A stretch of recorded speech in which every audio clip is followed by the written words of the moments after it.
So we will hack some verbs, okay, based on the verb hacking process, 7 step. I may not need the 7 steps, but at least just show me how you hack this based on how you do it.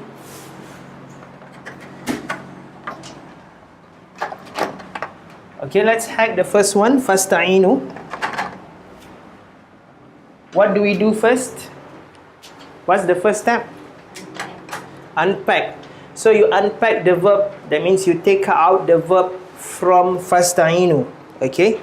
How do you do that? Remove the object. Is there any object verb there? From column 16? No. And then remove the subject. Is there any subject there? Which is waw alif, which means which can mean they, can mean you, can mean past, present. It can be past, right? It can be present also. It can be command. That's why we need to hack. Okay? So when we have removed that, what is the next thing that we have to remove? The fa, the particle in front. Okay? So for those watching at home, you will need the verb hacking template to do this. Okay, the 7-step verb hacking template. Alright. Okay, what's the second step? You hack the verb form, right? Okay, how to hack the verb form? First is okay, the verb form would have fa, ain, lam. And it may have a prefix before that. In order for you to hack the verb form, you have to bring down, okay, step 1, bring down the prefix. Step 2, you bring down all the strokes, right? So any prefix here? Alif, sin, ta, right? Alif, sin, ta. The prefix of alif, sin, ta, you may find it in column 10, I think. Column 10. So alif, sin, ta, so you bring down the prefix and put it before the roots. Once you bring down the prefixes, you bring down the strokes. What are the strokes? What does it become?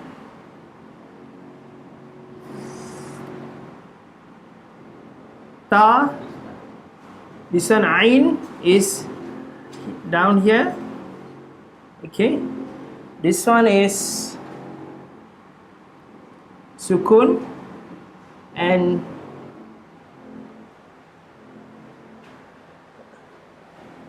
do you find some weirdness there? Why? Why is it weird? Why is it weird? Because it sounds istafi'l, right? Istafi'l. Okay. So let's find out why it's weird. Okay. Okay, so where is the 3 roots here? Ain, ya, nun. Okay, ain, ya, nun. Okay, I'll write something here and I'll erase later. So the root is ain, ya, nun. Is there something wrong there? There's an ill letter. This ill letter means that it's either waw or ya. Waw or ya. The origin of ya is either waw or ya, but it will be reflected as alif in the dictionary, right? So you will have na. Okay, once we go to the dictionary, have any one of you went to the dictionary? Is it ya or waw?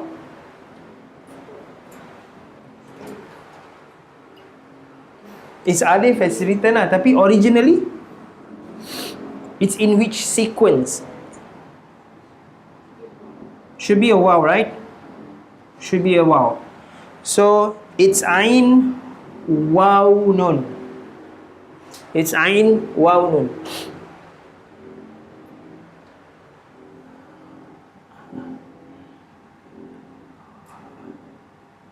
Okay.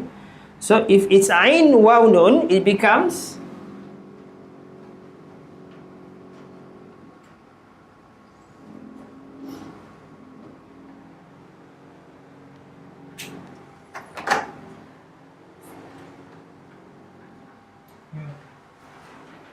huh?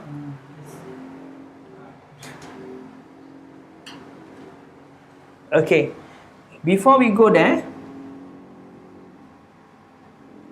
okay, this one is tafi'il. Is tafi'il. Now you go to your form hacker, find this, find something that seems like this. Give me, what form number is it? 10.3. What seems to be like it is 10.3, right? 10.3. Okay. 10.3. Read to me the form 10.3. Istaf'il.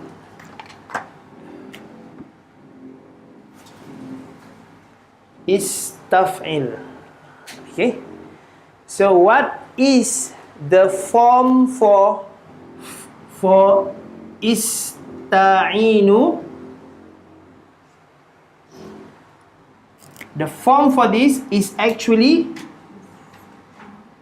istaf'il. Istaf'il. Why it changes? Okay, it's a long story actually. You want to hear a story? Okay. The story is you just feel you don't need to write this, okay? You just fill in the roots. Okay? So the actual form which we have found out after detecting it, 10.3, is taf'il. Is taf'il. Okay? So we circle. This one we were deceived to think that, from here when we bring down the strokes, we think that it's tafi'il. If we take the original strokes and we bring it down, the original form for this will be, can you read it?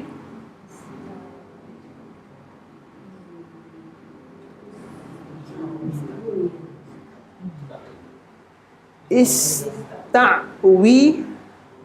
If you plus waw alif, it becomes ista'winu. Okay? Does ista'winu sound correct? No, 4. Then you are an Arab. It doesn't sound Arabic to Arabs. When you say ista'winu, it's sort of macam heavy on the tongue, macam ista'winu. Because wow usually it's baris atas, upper stroke or mati sukun. So if it's I don't know whether that's the rationale, but the reading for this is ista'winu. There is a heaviness here. It's like ista'winu. So, and because there is a heaviness there,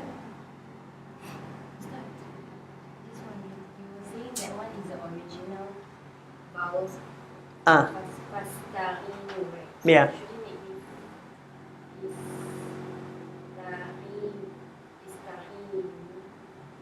The ain is kasra instead of mat. If you follow the first. Yeah. If you follow the first. Now we are following the original form.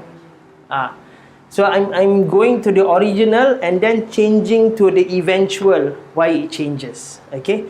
Why it changes is because this This wow is heavy on the tongue when you read it.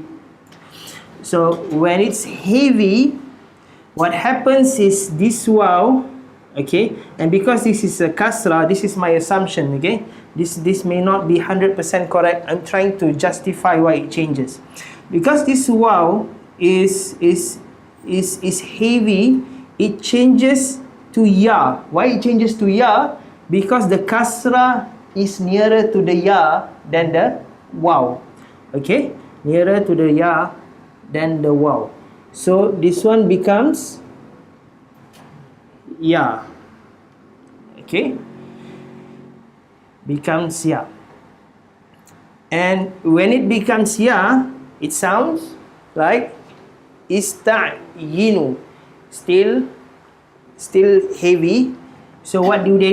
They change, okay, they kill this ya, okay, and this ain assumes the kasra, and so it becomes ista'inu, without any heaviness, sort of, okay. So actually it was ista'winu, then ista'yinu, then ista'inu. You don't have to know that actually. You don't have to know that. You just have to know that the roots are what, and then the prefix are what, and then you just sort of estimate or approximate what is the form by looking at the form hacker, and then you get 10.3. The point here, the whole point for step 2 is just to get this number. It's just to get this number. This is a bonus if you know the evolution of, what comes first and then how it becomes ista'inu in the end. Okay?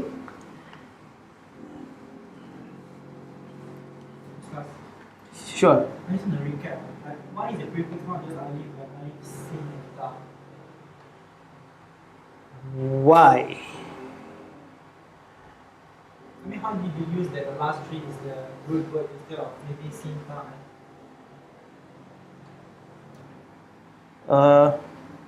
Why is the alif sinta root and why is it prefix? Why is it prefix? Yeah, and not just alif alone, for example. You can take it as alif alone is a prefix, and sinta is another prefix. So I need to know the root word before that, is it? You need to know, either you need to know that these are prefixes, or you need to know that these are the roots, then these are the prefixes. So standardized that their pattern is always the sin, ta together. Yeah, sinta is always together. Yeah, sinta means sick. One of the possible meaning of sinta is sick. Okay, actually this alif wasn't there. Okay, have I mentioned to you that Arabs don't start their words with sukun? Okay, actually this is just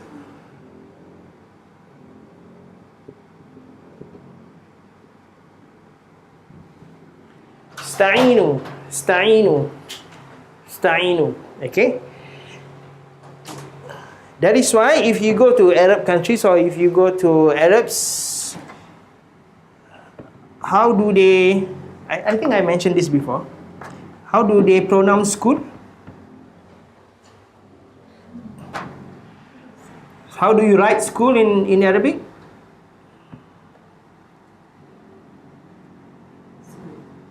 School, right? It's sukun, right? School. So Arabs start their words, it's always fathah, kasra, or dhamma. Okay. So it has to be, there has to be a shakal, there has to be a something there. So when they say school, they cannot start with sukun. Okay, sukun kan mati kan, they cannot start with death. They have to start with life.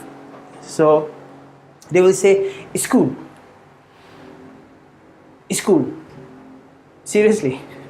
So for Arabs who don't go to the West to learn English, so their English will be like that. Okay? School. School. So for sinta is actually the beginning of the word.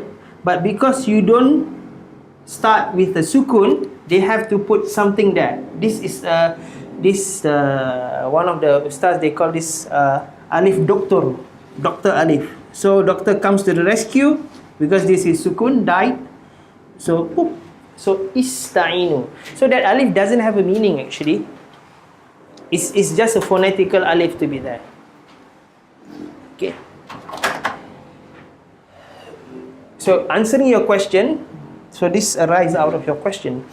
So sinta is the real prefix, which means seek. It has three meanings. Sinta has three meanings: to seek, or to consider, or to become. To seek, to consider, or to become. Based on whatever roots that come after that. That means if you can write in your form hacker, the box, or in the word hacker, you can write those three meanings: to consider, to seek, and to become.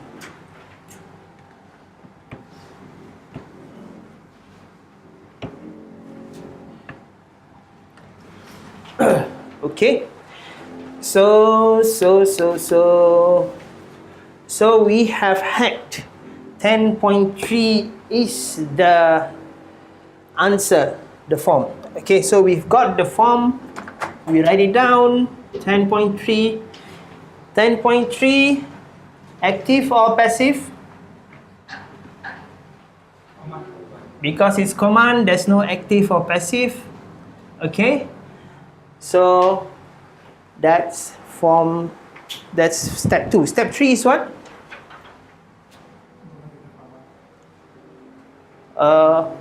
Okay, my verb hacker list is not here.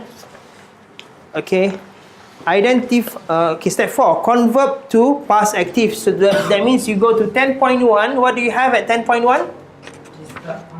Istaf'ala. Okay, once you convert to istaf'ala, what do you do next? Apply the past tense to the target word. That means you go in reverse.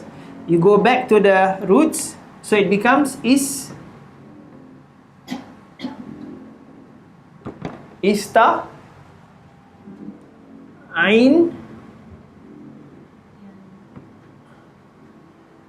the root is what? Ain waw nun, right? Ain waw nun. So what does it become? Ista'wana, right? Ista'wana. It becomes ista'wana. Okay. All this complexity arises because there is the ill letter there. Okay.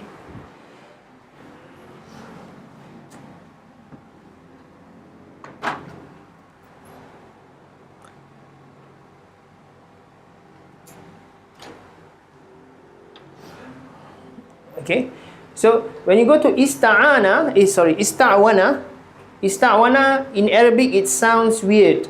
We have to do the same thing just now. Just now we change from wow to ya. Now we need to do some changing here. Okay. If we do not change, we may not get what we want. Okay. Once you are done with number 5, go to number 6. Track its meaning via the 2-step search. What are the 2 steps? Find the roots. What's the root? Ain waw nun, right? So this is the root. And then what's the PTA? Is this lah? The one we got, right? This is the root, which you can write on your paper.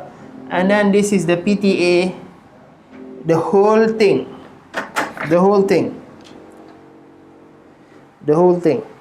Okay, what's the meaning of the root awana, which will be reflected as ana? What is it? aid or help. Okay, so the meaning of awana is help. Help. Okay, help. Help. And then when you read on, can you see ista'wana? Is it ista'wana? Yes. It changes now. You see that? It's playing games with us. So you need to change. Why is it changed to ista'ana? Can someone explain based on what I explained just now? Easy on the tongue. Okay, it's easy on the tongue. What's the evolution? Over the vowel line. Mm-hmm. And then the fathah push forward. They push behind. Yes, correct. Okay. So just now you see it was ista'winu, right? Ista'winu. So ista'wi. So the wi is a kasra, right? A kasra is nearer to a ya than a waw. So that's why the waw went off, the ya take over. Now the waw has a fathah. A fathah is nearer to an alif than a ya or a waw. Okay, so the pattern is like this. When you have an alif, it's like the twin for alif. Okay, and when you have a dhamma, it's like a twin for a waw. When you have a kasra, it's like it pairs well with ya. So when you have an alif and it doesn't sound right, ista'wana, so you would have to add what is sort of near to the fathah. So this one changed to alif, and in order to pronounce it correctly, this fathah goes back here, so it becomes ista'ana. This is deep hacking. If you don't get it, it's okay. It's okay. You just approximate when you see awana, and then you read on, you see something like ista'wana, which is ista'ana, fine. Then you take the meaning and you're fine with it. The meaning is to implore for help, right? Implore. Where do you get the implore? From the sinta, right? The sinta, seek. So seek for help. Okay? Seek for help. So once you are done with that, you apply the target meaning to target verb based on its actual tense. Actual tense. So it still becomes seek for help because it can work for common tense also. Now when you go to the last one, which is the meaning of the verbal phrase, fasta'inu, this is where you just add everything else. What's the meaning of fa? So or and? Waw alif? You sure it's there? Now it's command tense. So it's command tense, you go to column 14.7. Correct? Or 9. 14.9. Waw alif. See that? And you will get the meaning of 14.9 as you. So the subject is you. So basically the meaning is you all, plural. So the verse is saying to the addressees, which is you all. So as if God is saying, you all seek for help. Korang semua minta tolong lah. Gitu. So you all seek for help lah. For help lah. Yes. Okay.